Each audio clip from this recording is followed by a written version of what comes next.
It's almost like when you first get into leadership, you almost learn the hard way that problems are a part of the process. Yeah. You can't escape them. And I think the first few years where I was leading, it was almost like I was just praying and hoping that problems didn't come. Yes.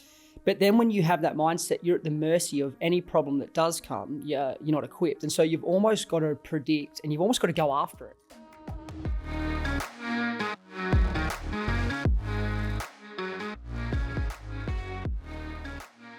Leaders, welcome to episode 15 of the Faith Family Leadership Podcast. If there's one thing that's true for every leader and every organization, it's this: we all have a problem to solve. And while we all have challenges that we must face, not all of us are equipped to solve them. In today's episode, we're going to talk about how we can pursue the problem. And with me today is my very good friend, former Australian, current Texan, Mr. Grant Hoyle. GH, how are you doing this fine day? I'm doing well. I didn't know I was a former Australian, but I'm doing well. Well, you are now, because you're here in Texas by the grace of God. Amen. Amen. You doing good? Always just a pleasure to be here with you. I know, man. On the pod. I'm excited for it. And listen, I do this pretty much every episode. But before we get into it today, I just want to take a minute and thank all of those that are listening, watching, liking, subscribing. Whenever it comes to leadership development, it's less like a microwave and more like a crock pot. Yes. And so for everybody on the journey with us, thanks for being there. And then I'll say this too: if the podcast is adding value to you, share it with somebody else and leave us a comment in the chat. We always love to hear how it's affecting you. Now, Grant, I have a question for you. This is a question that not a single one of our listeners care to know, but I do. Okay? Are you ready? Yeah, I am. I am. Okay, good. It's my favorite part. Even as is mine. Do you have a middle name? And if you do, what is it? Do I look like I've got a middle name? I don't know, because I don't know what Australians do with that. I don't know if it's an Australian thing. I don't have a middle name. Okay. I think my dad was a little bit like, I don't know if this is necessary. I feel like one's enough. You know, more than anything else, I wanted your middle name to be Marcel. Where are you going with this? Well, just picture this. Can I take you on a journey real Please, quick? that's why I'm I here. want you to imagine Grant Marcel Hoyle. Does it not sound like the most fiercest thing you've ever heard? I picture like a small, whoa. a small yet ferocious monkey. The kind that has seen some things. Okay, he's got a testimony. Not only does he defeat his adversary, he stands next to him post-defeat just to let everyone know this is the body of my work.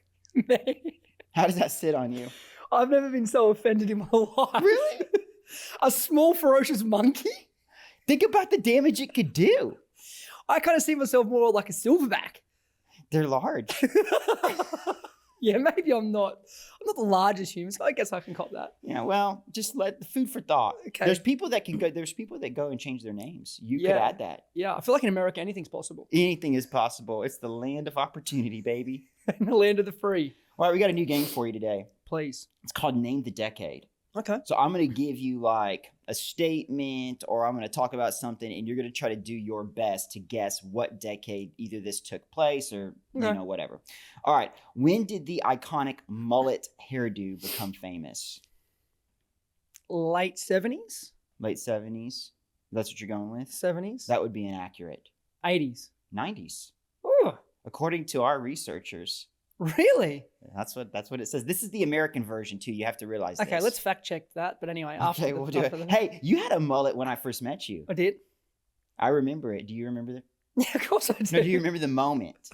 That we met? Yes.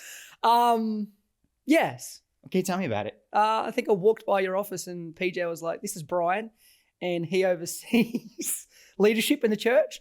And I thought, man, This seems made up. I thought this guy would be doing more than that. Many people think that, actually. Yeah, you're wearing an oversized silk shirt. Imagine that. Silk and leather. That's how you roll. Okay, number 2. What decade did tie-dye become a popular trend? 60s. 70s. Man. You're 0 for 2 right now. Okay, well maybe I feel like we're gonna get a bit of momentum on this next one. What decade did tie-dye become a popular trend? Did you just ask me that? No. Did I? Yes. Oh, I guess I did. 70s. There you go. I wanted to give you a redo. Okay. What decade did UGG boots come out? 90s. 80s. Man, I was going to say 80s. Okay. What decade did Rock'em Sock'em robots appear? You know what those are? Yeah. They have those in Australia. Yeah. Okay. 90s. Survey says 60s. What? Man, They're making them in the 60s? that's what it says. Man.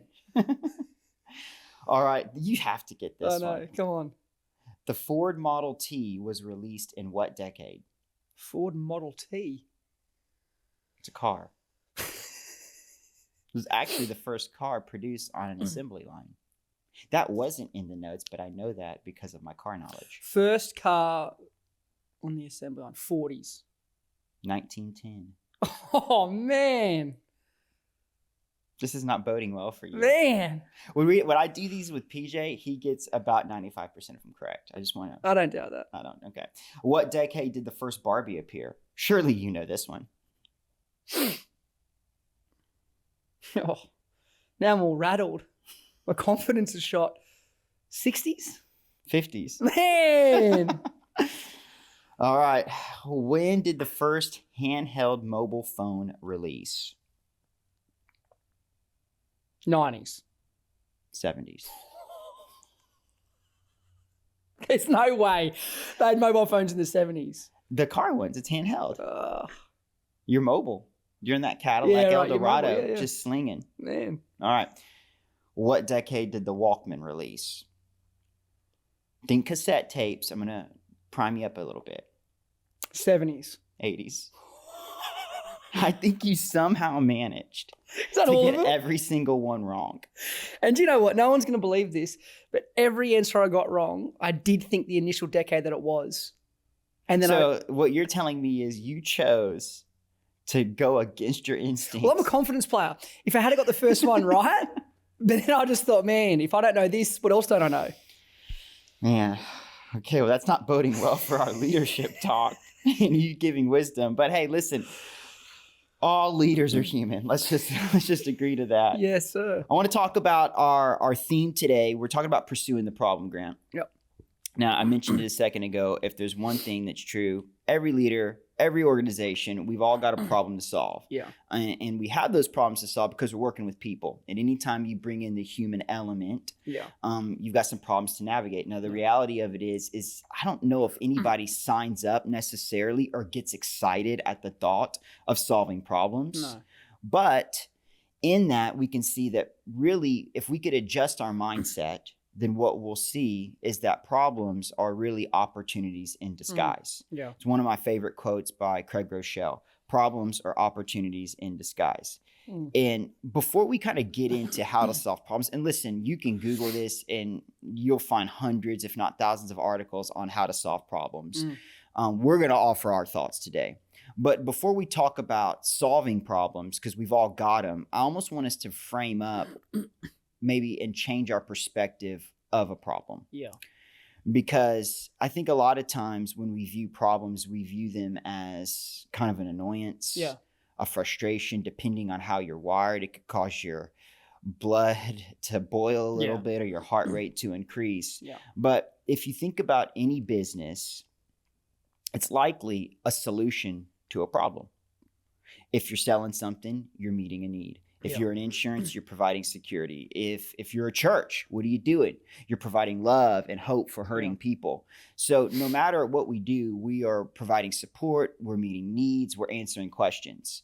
So I want to encourage our listeners to see problems as opportunities. Yeah.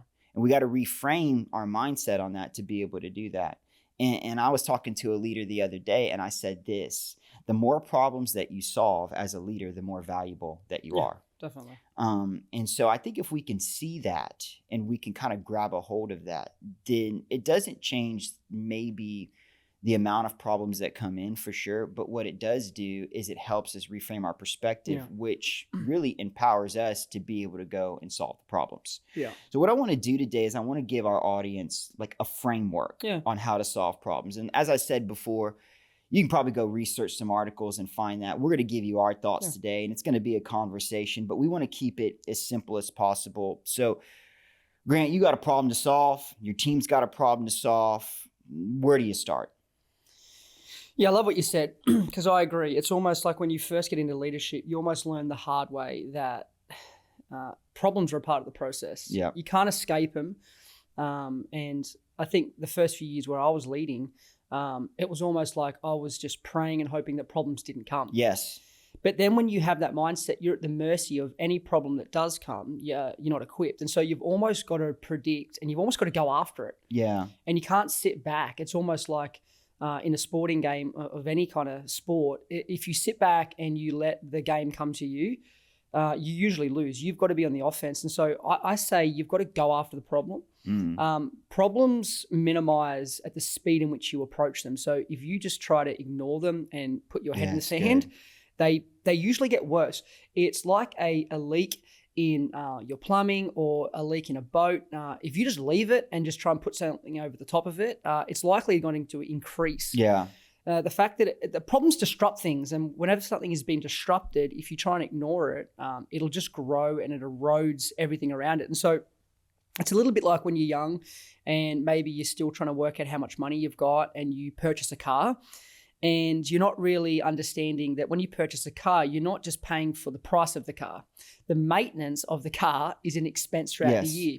And so I always try to use an example to young leaders or to anybody who's getting into leadership to try and say, hey, listen, you've got to bake the problem into your process. They're going to come. Good. It's inevitable. And it's a little bit like if you've got a car and let's just say you purchase a secondhand car and you save up, say, $5,000. And it's all the money you've got.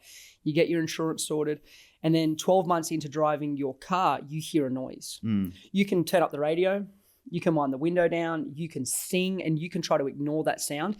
If you don't deal with that sound, 99% of the time, that sound's going to increase and it's going to cause more damage. And so I always try to look at problems and what's the sound of the problem? And I usually put it at the top of my list and I usually go after it. And I usually say, okay, what am I supposed to do? What's my role? My role is, like you said, to solve the problem. And so I think the first thing you've got to establish is problems are inevitable. Yeah. They're never not going to be there. And I would say, I'd even go as far as saying, if you don't have a lot of problems, you may not be moving at a rate where you're really achieving much. Yeah. Because I think a lot of people can go slow enough that they can handle every single problem really efficiently.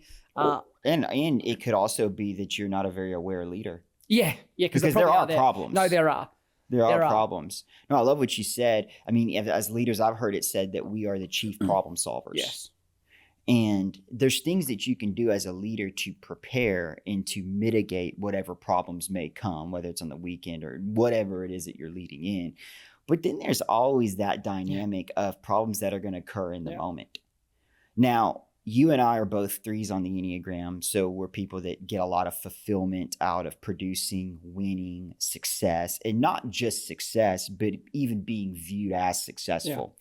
Yeah. I know that for the longest time, I struggled whenever a problem would arise because I almost ran from it. Yeah. Or I would try to diminish it so that it didn't seem like as big of a deal. Yeah. How have you worked that out within yourself where as a leader now, whether it's coming into a weekend or approaching a situation, how have you maybe even created within yourself a way to be almost open and, like you said, I'm going to pursue the problem? Yeah, it's a little bit like when PJ says, as you go up in leadership, you forfeit your personal rights. That's good. Yeah. And I think when it comes to leadership, I think that the more you're in charge, the more responsibility you have, the more your emotional fortitude, EQ has to enlarge. And so I actually think that it can be an emotional process because you're right. When you have a problem, you start thinking, well, if this is a problem, what else is there? Is there other things that I'm missing? And how's this going to play out? And before you've even done anything, you've almost catastrophized it in your mind. And now it's this huge problem. So I think it requires emotional discipline. It's good, yeah. To be able to go, okay, this is what I'm here to do. And I like what you said. You've almost got to make it a part of your identity as a leader and say, like, the buck stops with me. It's a little bit like as a father, if someone was to break into the home, I'm not looking to my wife. I'm not looking to my oldest son. I'm not looking to my oldest daughter. I'm not looking at any of the kids. It is on me. And so I think a part of it is embracing the responsibility element to say, when there's a problem, I am in charge so that I can absorb it. And you've got to keep a cool head because, you know, as we always say, speed of the leader, the speed of the team. If the leader's rattled or the captain of the ship's rattled, well, then everyone else is like, man, we don't have this. And so I had to go on a bit of an emotional journey where I was like, okay, I've probably got the spiritual stuff down pat and I know the word, you know, pretty well. And I feel like God's anointed me for this. And I've always been passionate about fitness and I've always, you know, played sport. But then there was this emotional component that I think in my leadership was probably the last to grow. But I would put it down to the word emotional discipline. It's okay to feel feelings about things and it's okay to be frustrated. But at the end of the day, you have to let that sit on you and say, I'm the person, if I don't get this done, it's probably not going to change. Right. And so I think what you do is you embrace it and almost see it like an adventure. I've got a friend and he's back in Australia and I just always loved the way that he took on life. There were certain problems that I faced and, you know, I felt like a bit of a victim and I was like, oh, why is this happening to me? He would always see it as an opportunity and he would almost frame it up like it was an adventure. And he's a little bit older than me and I learned a lot from him. And I learned that, you know, my emotional state is really going to it's going to make everyone else feel like whether we can do this or we can't. And so I think confidence too, to say, you know, we've got this and this is how we're going to do it. And almost in a weird way, make it sound exciting, like you have the opportunity. And so that's what I've always tried to do as a leader. I think that's my responsibility as a leader. It's to absorb the problem and then to have the team help work out, okay, how we're going to solve this. That's what I was going to say too. I think sometimes we can get kind of caught up in this thought that's like, man, I see the problem. Now I got to fix the problem. No, that's where you've got a team. Yes. The team helps you fix the problem, but you are the one steering the ship. And for your team to have confidence in you, you have to hold yourself at a different level. Yeah, you do. What PJ shares with our team all the time and what he said so many times before, as you grow in leadership, you give up personal rights. You give up the right to freak out. You give up the right to just sit there and be in paralysis by analysis. Well, that's what children do. Children, when they're panicked, they look to the parent to say, what are you going to do? And in leadership, it's like you have to become the parent and you have to go, yeah, this is on me and I'm going to calm you down and then we're going to approach the problem. And so for a lot of people, perception is reality. And so if they're perceiving that the parent can't handle the problem, it erodes respect, it erodes trust. And a lot of times it may make the problem seem bigger than it really is. Exactly. It's like, man, guys. Exactly. Yeah. Yeah. Okay, that's great. So step one, obviously, we're pursuing the problem. We're not going to ignore it. We're not going to put our heads in the sand. We're not going to pretend like it's not there because it's not going to probably get better until we address it. So once you've kind of shook hands with that, so to speak, and you're like, hey, listen, let's solve this thing. What happens next? Well, I think you've got to gain the proper perspective. I think, you know, most things can be worked out, and I think that you have to see it like that. And so, you've got to diagnose the issue. Yeah, you've got to. That's where the emotional stability comes in, and go, okay, let me get all the emotion out of it. Let me not get 20 steps ahead, and let me try and work out what is the root issue. And before this, we were having a conversation talking about this, and there's almost a balance between, as the leader, you've got to have this macro 35,000 foot view of what's going on. But then you've also got to know when to go into the weeds and get down on the ground and put your ear to the ground and go, okay, what am I hearing? You know, because sometimes some people think that the issue, or they like just to put the issue down to one thing, but really it could be a lot deeper than that. Well, oftentimes the problem isn't actually the real problem. Not until it's a symptom of it. Not until you've investigated it and you've gone, okay, you know, we talk about it all the time. We use Church Center and to schedule people, right? And so I've had certain team leaders, even at times staff members going, you know, or people say that they don't want to download the app. It's another app. They don't want to have to look at one more thing. And it's like, okay, so you're telling me that the problem is the app or it's Church Center. That's not the problem. Yeah. It's a cultural thing, because you can't tell me that when somebody's phone says it needs to be updated, or someone's TV says that they need to go on some app and download a show so they can get it in high resolution. You're not telling me they're not doing that? No, they're doing it. People love apps. People love apps when the apps serve them. And so that's not an app issue. That's a cultural issue. And that's getting people on board to see that this makes everything work together and it's a tool. And so, like we were saying, as a leader, you've got to be big enough not to dismiss it, because everyone beneath you is going to try and say, oh, it's simple. This is what it is. And then you could go on this huge journey and spend money on trying to find an easier app. It's not about the app. Right. It's culture. And so I think one of the things you've got to do is, as the leader, you've got to be an investigator. You've got to be objective. You've got to get all the feedback and receive it, but then you've got to get the proper perspective, and you've got to challenge those perspectives of your team, because push on it, see what's there. that's why you're the leader. Because it's like if I was to say to my children, eat these vegetables, and they were to say, oh, we don't like the taste of them. Yeah, well, you may not like the taste, but it's the best thing for you. And so if you don't have that ability as a leader to push back and go, well, hold on, and that's where I think you make ground and you get respect, because your team members know that if they're going to come to you with a problem, they better have researched it, because you have that pushback. And I think that chemistry, if it's done right, not too abrasive, that's where I think you gain respect. And that's where I think you teach and you model your team to go, let's look a little bit deeper. And then I think if you can run with a certain group of people for long enough, then you stop being the person that has to do that.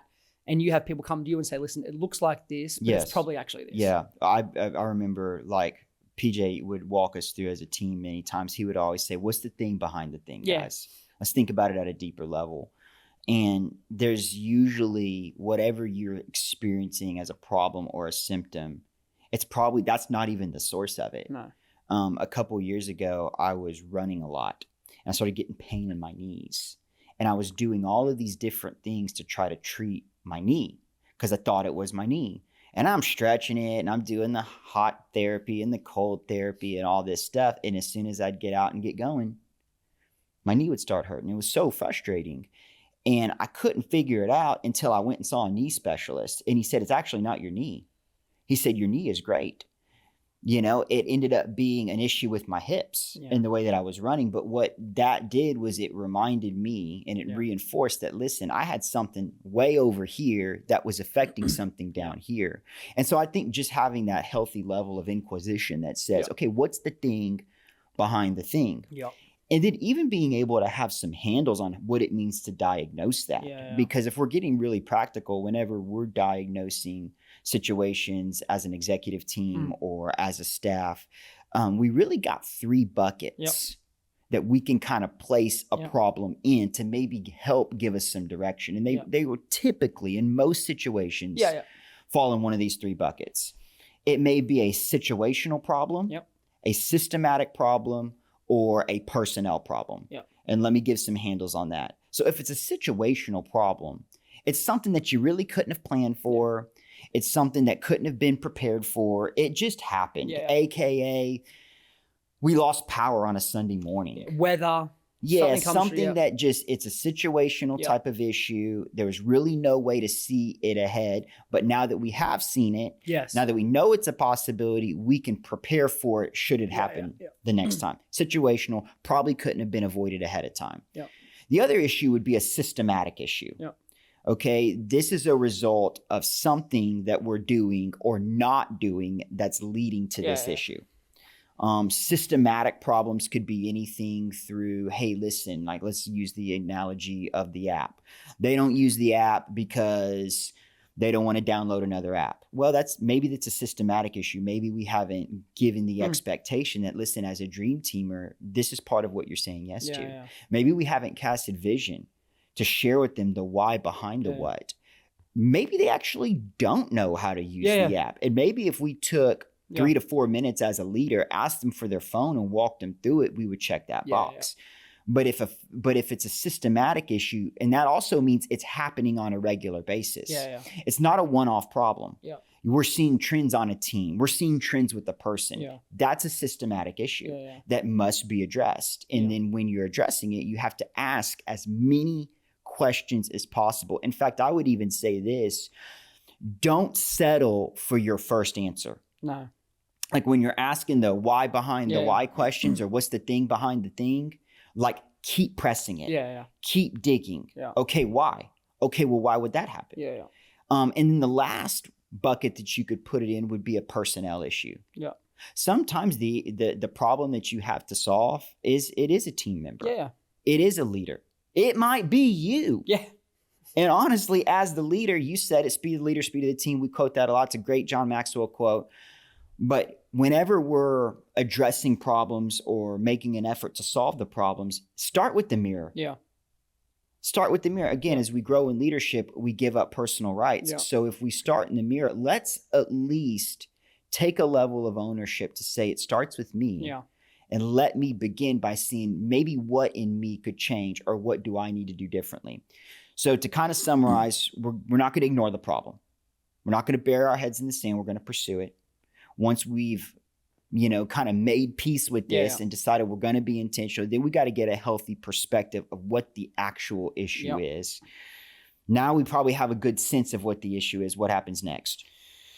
But you got to commit to the progress of it. Yeah. Because sometimes you can get a little dopamine hit of, okay, we've spoken about the problem. Yeah, we know what the problem is. But then the work begins. Yeah, it's true. Because it requires consistency and it requires, accountability. And so every time that you've diagnosed a problem, you need to put action to create the solution. And there's a 5-step process that I didn't create it, but a lot of people use this. And it's simple. And the first thing is, whenever you are trying to solve a problem, the first thing you have to ask yourself is, what are you trying to solve? So what are you going after? What's the target? Okay, so this is what we're trying to do. What's the target?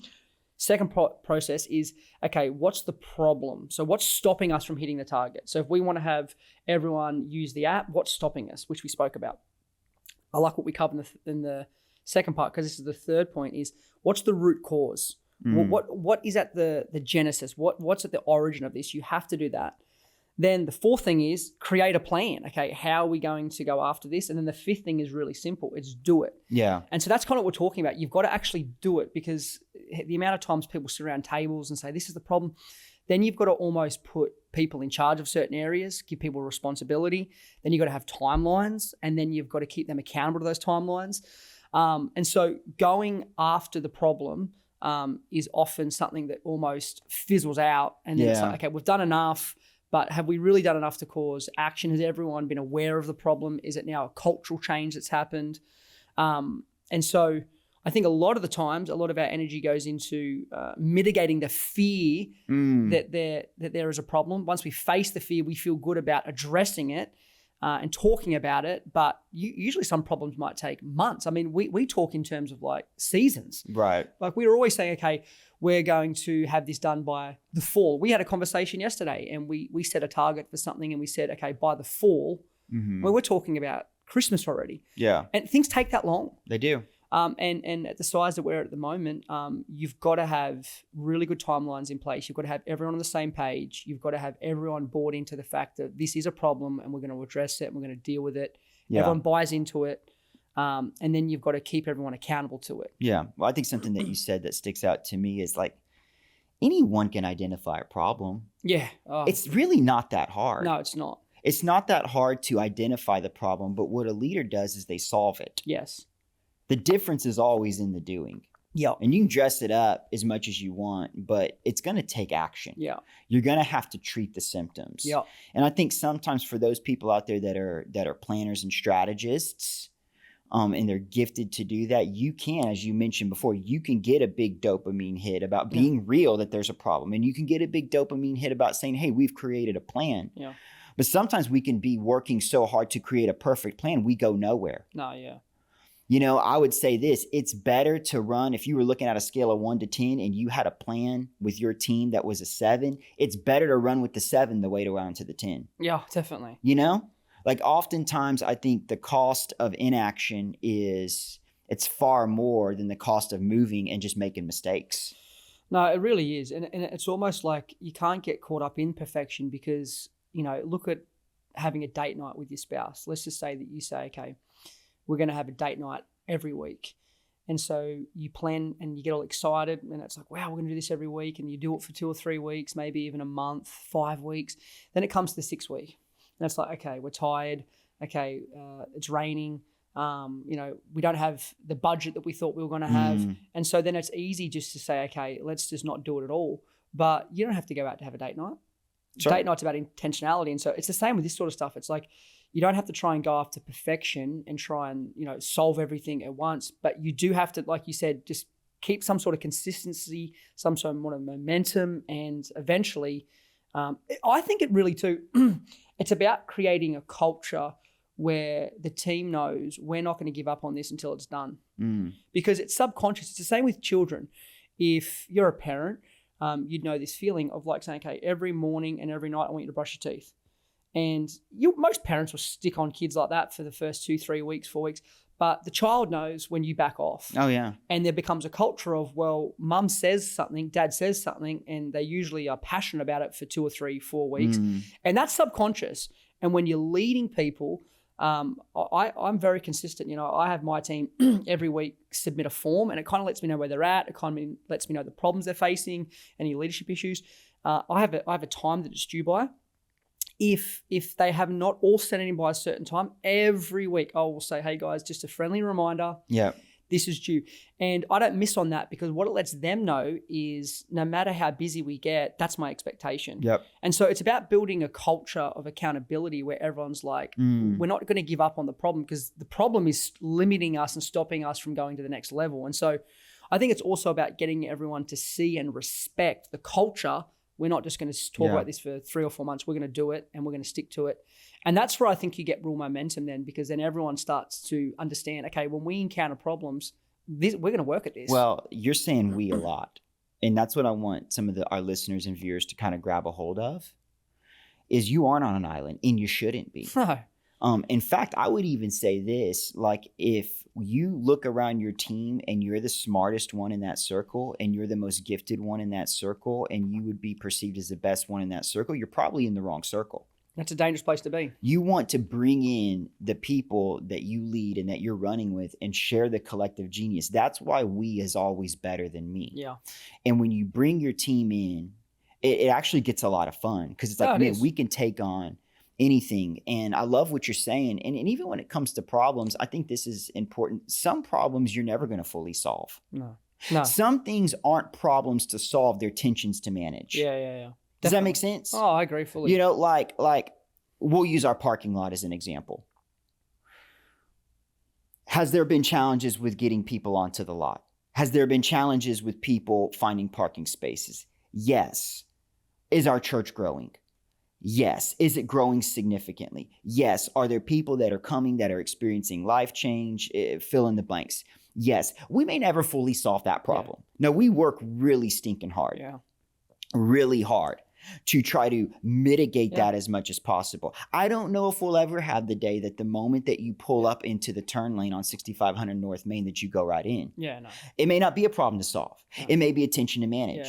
That say, listen, we've got mass amounts of people that are coming in and coming off the lot at the same time. So rather than trying to completely mitigate this problem or solve it, let's be aware of the tension. What can we do to trim? What can we do to make it a better experience as people are coming in? So I think it's important for us, even when we're walking our teams through this, to say, okay, is this a problem that we're going to fully solve, or is this a tension that we need to manage? And you're talking about attitude, because your attitude towards it creates the feeling that everyone has toward it. And so if there's fear or there's frustration, you're not going to be able to do that for months on end, because everyone's frustrated. So one of the best leaders that I've ever had the chance to speak to face to face, he said to me, the most underrated quality that a leader has is their attitude and their attitude towards everything. And if their attitude towards things is positive and they don't show any fear, and they're realistic, but they're not, rattled by everything, and they see stuff like an adventure,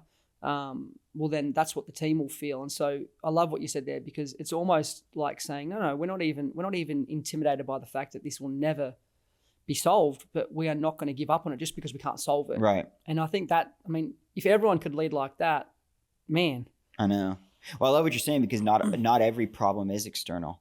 No. Some problems are internal. Yes. And I think as a leader, one of the best things that we could do, and maybe this should have went in point one, I don't know, but it just kind of came to me just now, is before you walk your team through the problem, you better walk yourself through the problem. Yeah.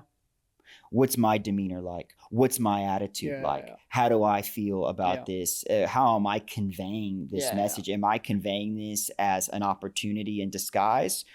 Or am I kind of hitting the panic button? And that's not to say that there aren't going to be problems that may require a panic button. Yeah, there's times. And I think you can say that, but the delivery mechanism and the mood and the energy. Oh yeah, it's huge. It's huge. And the last thing I'll say is we've talked about a lot of practical things. We've given some perspective, but the thing I would say that we always have to keep in the back of our mind is that there is a spiritual component to all of this. Bring God into the problems. Yeah. Seek his wisdom. He'll help us see the things that our own eyes can't see. Definitely. And I think that he'll give us a grace and a peace throughout that process to handle the things that we may not even feel like we can handle. No. And essentially, you look at the feeding of the 5,000 where you had, 5,000 men, not to mention women and children. Yeah, they say it could have been upwards of 20,000 people. I mean, there's some problems going on there. And so Jesus says, get them to sit down in groups of 50. And so, I mean, it was Jesus who said, what should we do with these guys? And they were like, well, send them away. And he said, no, you feed them. And so in a weird way, God created the problem because they didn't want the problem, but God said, no, we can handle the problem together. And then Jesus gave them the solution. Jesus said, have them sit down in groups of 50. It's good. And then, Jesus prays and then he distributes the bread to the disciples and they turn and they go and deliver it. And so I think even acknowledging that God creates the problems with good things and then he also wants to give us the solution to the problems that he's created. The parking lot is a great example. We would never, ever, ever pray that people stop coming to church. Yeah. And so he's creating the problem because he's sending all the people. And I think that's because he can trust us. And, yes. and we've got to be aware that in that problem, there is a God solution. It doesn't mean that you remove all practicality, but there is, like you said, a sense of peace and a sense of patience which God can provide. Yeah, man. Good stuff. Always enjoy hanging out with you, man. Thanks for having me. Yeah, man, for sure. And to all of our leaders, we love you guys. We're thankful for you guys. Nothing around here happens without you and our incredible dream team. So thank you for loving people so well, serving people so well, having the boldness, the confidence, the courage to go after the problem. Yeah. As always, it's our hope and our prayer that this podcast is adding value to your life and your leadership. Thanks for joining us, and we'll see you on the next episode.